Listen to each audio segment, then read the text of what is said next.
Hello everyone, and get ready to explore the one shared world with the new Microsoft Flight Simulator. In this week's update, Microsoft dropped some of the most exciting news yet surrounding the online multiplayer for the new simulator.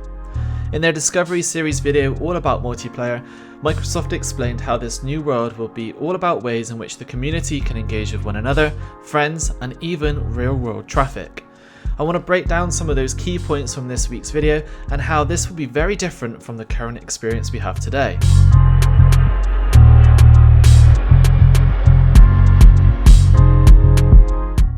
Now before I start, I just want to say that FSElite are currently looking for new content writers to join our amazing team.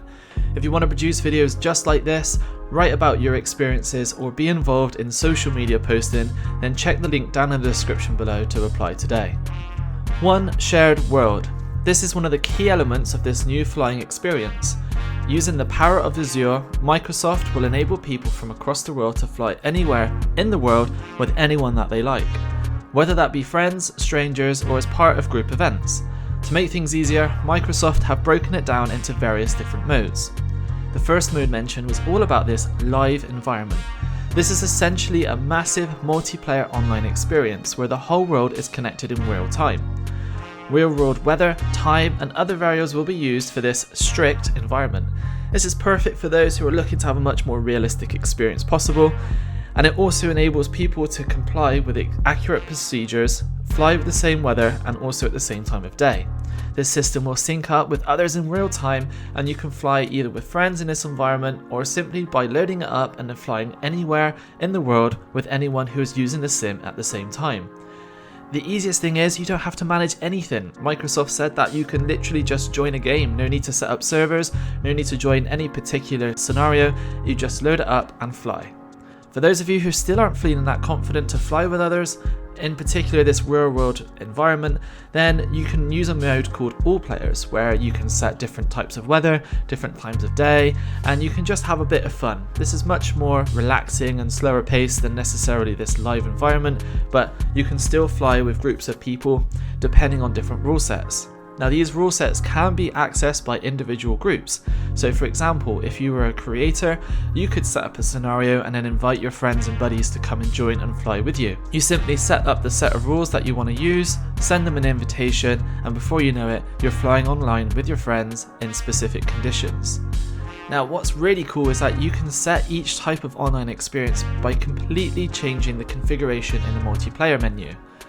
As you can see on the menu, another huge component of this living and breathing online world is the way that real-world live traffic data can be injected directly into the sim. Microsoft have been very clear that they are bringing both technology and data to Flight Simulator to make this the most realistic experience possible for people. It's been confirmed that live traffic from real-world data will be injected straight into the simulator, providing real-time AI traffic. So this means if an aircraft is taken off from London in real life, then the same is happening in your sim, and this will replicate those exact movements, complete with airline information. So other cool possibilities with things like this include holding patterns, delays, and also other experiences that only real-world aircraft seem to do, and cannot be generated by a bot. Now what was really cool as well is that if you're flying over points where the data source isn't as strong, or if the aircraft signal is lost from the aircraft, then Microsoft said that it will be using AI to then augment this and enable the aircraft to still continue flying the route until the data is restored. This means you'll be able to complete any types of flying and have the skies full of life. That is following real-world routings and patterns. Of course, the Azure technology is powering all of this and injecting it directly into your sim. Microsoft has built this system for Flight Simulator that is both powerful and scalable. They said that they are conscious that performance is definitely a concern for people and have included a variety of measures to ensure that people still have a great experience. One measure introduced in the video is the fact that only aircraft within a 200-kilometer radius will be injected into the sim at any one time. No point putting an aircraft into the sim that's nowhere near you. Now what's more, if flying in a multiplayer experience, only the 50 closest aircraft will be rendered near you. So if you have a weaker machine or turn down your graphics settings, then the 3D aircraft may not be injected, but instead labels will appear on your screen or on the radar to keep you aware of aircraft that currently exist within the server.